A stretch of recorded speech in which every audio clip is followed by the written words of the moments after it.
E aí pessoal, tudo bem? Aqui é o Rony, professor de Física. Neste vídeo, vamos abordar o estudo da condução de eletricidade nos metais em nível atômico. Para fazer isso, vamos utilizar um modelo clássico. Ele é limitado, mesmo assim, traz informações importantes acerca desse estudo. Nesse modelo, os elétrons de condução estão livres para vagar por toda a amostra do material condutor, colidindo apenas com os átomos da rede. Nós vamos desprezar, portanto, a interação elétron-elétron. Antes da aplicação do campo elétrico, os elétrons de condução se movem de maneira aleatória na estrutura do material condutor, com velocidades altíssimas, da ordem de 10 elevado a 6 metros por segundo. Com a aplicação do campo elétrico no material condutor, esse movimento aleatório continua existindo, só que agora os elétrons derivam no sentido oposto ao campo elétrico aplicado, com uma velocidade chamada de velocidade de deriva, conforme ilustrado no quadro. Essa velocidade foi calculada no vídeo anterior para um fio de cobre, considerando alguns valores iniciais. E o valor encontrado foi de aproximadamente 2 centímetros por hora. Essa situação, experimentada pelos elétrons na corrente elétrica, se assemelha a um enxame de abelhas, voando rapidamente em todas as direções e, ao mesmo tempo, sendo arrastadas em certa direção e sentido por uma brisa suave. Vamos aplicar a partir de agora o modelo clássico. Sendo mzinho a massa do elétron, eu posso afirmar que a força resultante que age sobre o elétron entre colisões é a força elétrica, advinda do campo elétrico aplicado. Logo, a força elétrica é dada pelo produto da massa do elétron pela sua aceleração. A intensidade da força elétrica é dada por Ezinho vezes Ezão, e isso é igual a massa vezes aceleração.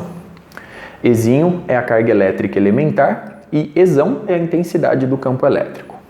Logo, a aceleração experimentada pelo elétron é dada por Ezinho, Ezão sobre m. Observe a expressão obtida. Vamos assumir que, após a colisão, o elétron parte do repouso, ou seja, ele perdeu a memória da velocidade que havia. Sendo assim, a velocidade final adquirida pelo elétron é dada por V0 mais A vezes tal. Tal é o tempo médio entre colisões. Esse valor é extremamente pequeno.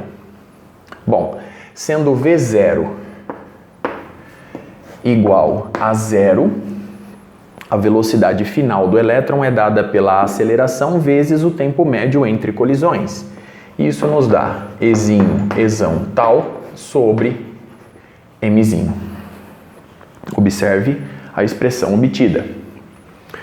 A velocidade de deriva é a velocidade média do movimento.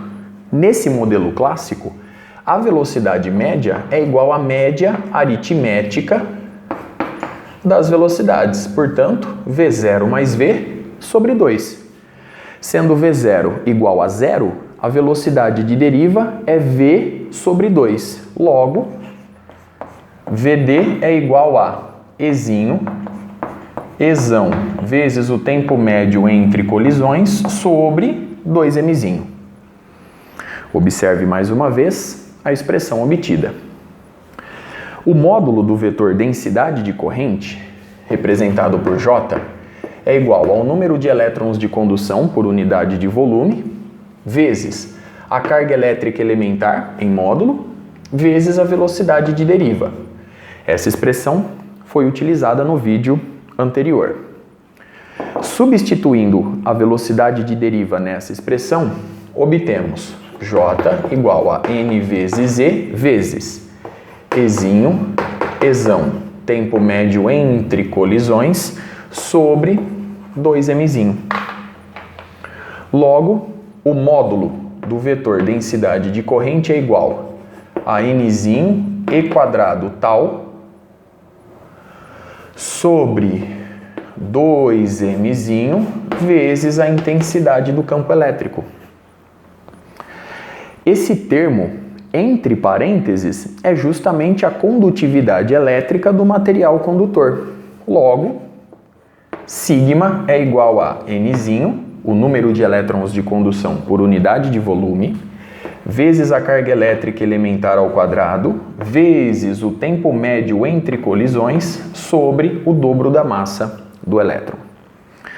Observe a expressão obtida e note que esse modelo clássico simples consegue nos trazer informações microscópicas acerca da condutividade elétrica do material analisado. Muito bem.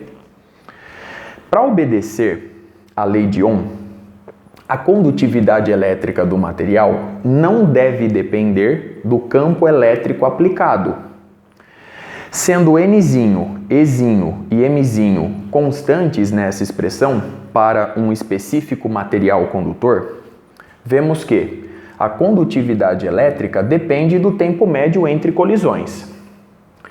Se a condutividade elétrica não deve depender do campo elétrico aplicado, eu concluo, naturalmente, que o tempo médio entre colisões também. O seu valor não deve depender do campo elétrico aplicado.